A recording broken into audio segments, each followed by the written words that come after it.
नमस्कार। एमकेपी पाठशाला में आप सभी का स्वागत है। मैं महेंद्र पाल। आज हम लोग इस वीडियो में देखेंगे कक्षा 12 का रसायन विज्ञान का दूसरा चैप्टर हेडिंग जो दिया गया है समविभव समविभव पृष्ठ। सबसे पहले हम लोग समझ लेते हैं ये जो हमारा हेडिंग दिया है समविभव पृष्ठ, किसी विद्युत क्षेत्र में खींचा गया वह पृष्ठ, वह काल्पनिक पृष्ठ लिए हैं। वह काल्पनिक पृष्ठ, इस काल्पनिक पृष्ठ में देखिए क्या हो रहा है।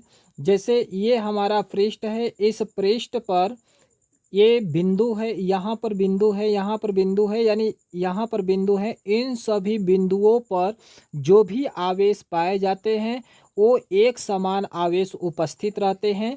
तो यहाँ पे प्लस क्यू आवेश, यहाँ के बिंदु पर भी प्लस क्यू आवेश, यहाँ पर भी प्लस क्यू आवेश, यहाँ पर भी प्लस क्यू आवेश, यहाँ पर भी प्लस क्यू आवेश, यहाँ पर भी प्लस क्यू आवेश, और यहाँ पर भी प्लस क्यू आवेश, यहाँ पर भी प्लस क्यू आवेश, यानी प्रत्येक बिंदु पर प्लस क्यू आवेश पाए जाते हैं।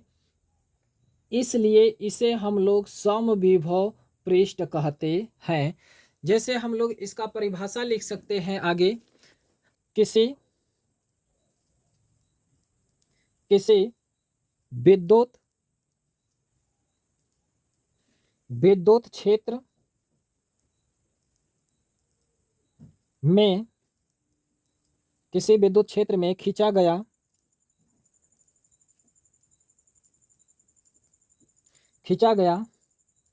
वह, किसी विद्युत क्षेत्र में खींचा गया वह काल्पनिक काल्पनिक काल्पनिक पृष्ठ काल्पनिक पृष्ठ जिस पर जिस पर जिस पर सभी सभी बिंदुओं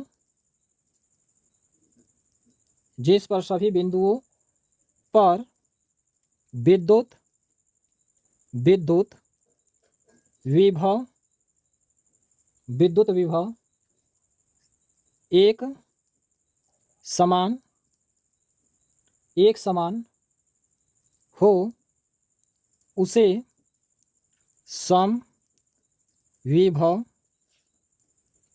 समविभव पृष्ठ कहते हैं।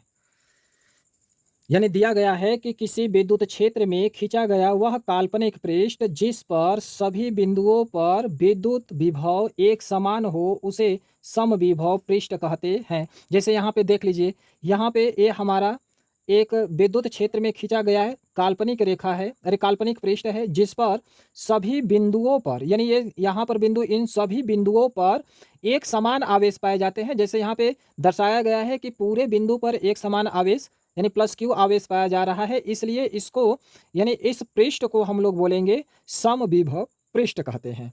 इस पूरे पृष्ठ को समविभव पृष्ठ कहा जाता है। देखेंगे समविभव पृष्ठ के विशेषताएं। तो सबसे पहले समविभव पृष्ठ के विशेषताएं, तो हेडिंग लिख देते हैं। हेडिंग हमारा हो जाएगा समविभव पृष्ठ, समविभव पृष्ठ की विशेषताएं। समविभव पृष्ठ की विशेषताएं, तो आज हम लोग देखेंगे समविभव पृष्ठ की विशेषताएं क्या होता है।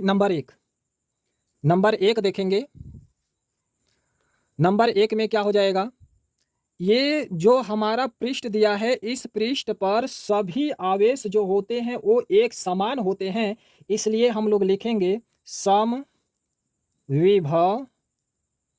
पृष्ठ पर एक समान आवेश होते हैं। समविभव पृष्ठ पर एक समान आवेश होते हैं, यानी इस पृष्ठ पर देखेंगे ये जो सम पृष्ठ है, इस सम पृष्ठ पर ये जो आवेश होते हैं, ये आवेश सम विभव यानी एक समान पाए जाते हैं, इसलिए इसको सम विभव पृष्ठ का एक समान आवेश कह सकते हैं।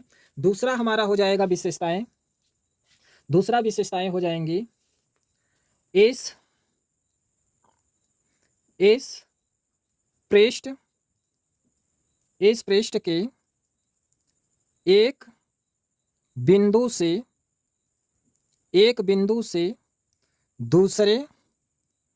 दूसरे बिंदु तक, एक बिंदु से दूसरे बिंदु तक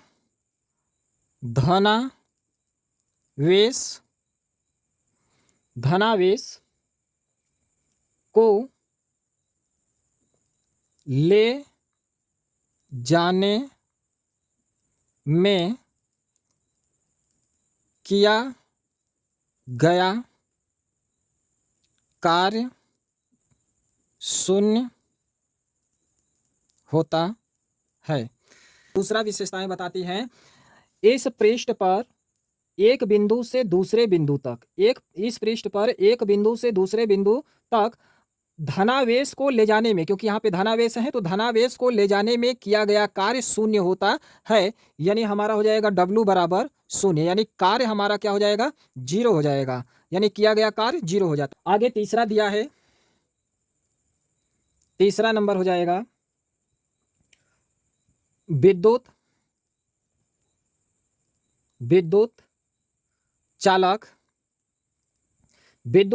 का पृष्ठ सदैव सम विभव पृष्ठ पर होता है। बोल रहा है विद्युत चालक का पृष्ठ सदैव सम विभव पृष्ठ पर होता है। और उसके बाद चौथा हो जाएगा हमारा, चौथा सम विभव पृष्ठ में विद्युत क्षेत्र की दिशा सदैव पृष्ठ के अभिलंबवत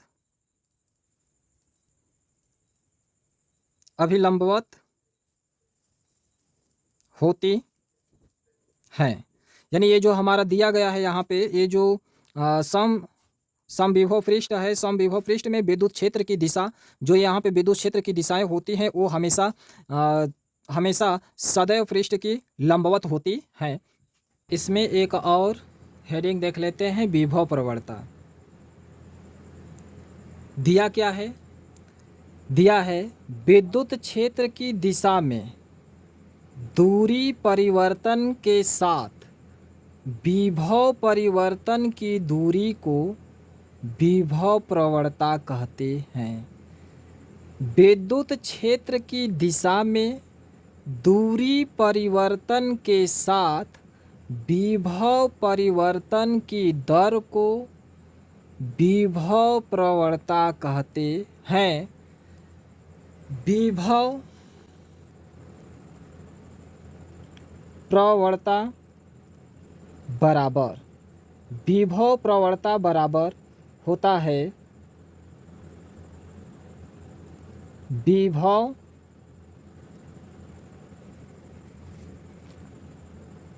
में परिवर्तन अपान दूरी में परिवर्तन।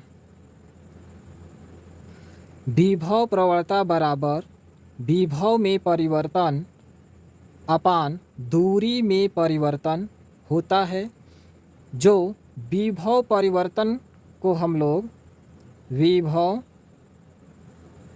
विभव प्रवणता बराबर विभव परिवर्तन में जो दिया है इसे माइनस डेल्टा भी से दर्शाएंगे। माइनस डेल्टा भी अपान दूरी में परिवर्तन को हम लोग डेल्टा एक्स से दर्शा दिए हैं। दूरी में परिवर्तन को डेल्टा एक्स विभव में परिवर्तन को माइनस डेल्टा वी से दर्शा दिए हैं। डेल्टा वी का मतलब होता है सूक्ष्म दूरी या सूक्ष्म परिवर्तन की बात हो रही है। सूक्ष्म यानी बहुत कम अल्प परिवर्तन, जिसे बोला जाता है बहुत कम अल्प परिवर्तन की यहाँ पर बात चल रही है। अब ये तो हमारा सूत्र हो गया।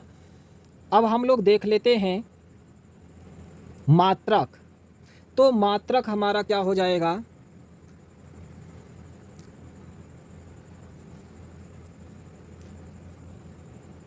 मात्रक, तो मात्रक हो जाएगा हमारा विभव। विभव को हम लोग बोल्ट से दर्शाते हैं तो बोल्ट हो जाएगा, बोल्ट अपान यहाँ पर x यानी दूरी को हम लोग किससे दर्शाते हैं, लंबाई से, तो यहाँ पे लंबाई हो जाएगा। यानी मात्रक हमारा निकल कर आया बोल्ट प्रति लंबाई, बोल्ट प्रति लंबाई मात्रक निकल कर आता है। इसका बीमीय सूत्र देख लेते हैं। तो बीमीय सूत्र, बीमीय सूत्र क्या हो जाएगा, बीमीय सूत्र देखिए यहाँ पर बोल्ट दिया है तो सबसे पहले हम लोग बोल्ट को निकालते हैं। तो v बराबर क्या होता है, W बटे के क्यू नॉट होता है। v बराबर हमारा होता है W बटे के क्यू नॉट, यानी W का मतलब होता है कार्य और यहाँ पे आवेश होता है। सबसे पहले हम बोल्ट का मात्रक निकाल देते हैं। तो बोल्ट बराबर हमारा होता है W अपान में क्यू नॉट। तो W का मात्रक हो, W को हम लोग कार्य से दर्शाते हैं और उसके बाद क्यू नॉट को आवेश से। तो कार्य का मात्रक क्या हो जाता है, कार्य का मतलब मात्रक होता है यानी ml स्क्वायर, यहाँ पे t-2 हो जाएगा अपान में आवेश को हम लोग ta से दर्शाते हैं। अब इसको सॉल्व करेंगे तो ये हमारा v बराबर, ये नीचे से ऊपर जाएगा, तो नीचे से ऊपर जाएगा तो ये हो जाएगा ml2। उसके बाद जैसे नीचे से ऊपर जाएगा तो यहाँ पर माइनस हो जाएगा, तो यहाँ पे t पर -3 और उसके बाद a पर -1 हो जाएगा। ये हमारा मात्रक निकल कर आता है बोल्ट का। तो हम लोग यहाँ पर लिखेंगे ml2t और उसके बाद हो जाएगा -3a -1 हो जाएगा और उसके बाद अपान में यहाँ पर लंबाई दिया है, लंबाई को हम लोग l से दर्शाते हैं, ये l हो जाएगा। यहाँ पर देख लेते हैं, यहाँ पर हो जाएगा l, यहाँ से जैसे ऊपर जाएगा तो यहाँ पे l प्लस में है, ऊपर जाने पर माइनस में हो जाएगा। तो यहाँ पे +2 दिया है, ये ऊपर जा रहा है तो माइनस में हो जाएगा। तो +2 में से -1 को घटाएंगे तो यहाँ पर l बच जाएगा। उसके बाद यहाँ पे t है, यहाँ पे -3 है तो -3 हो जाएगा। a पर -1 है तो यहाँ पे -1 हो जाएगा। ये हमारा बीमीय सूत्र निकल कर आ गया, ये हमारा बीमीय सूत्र है।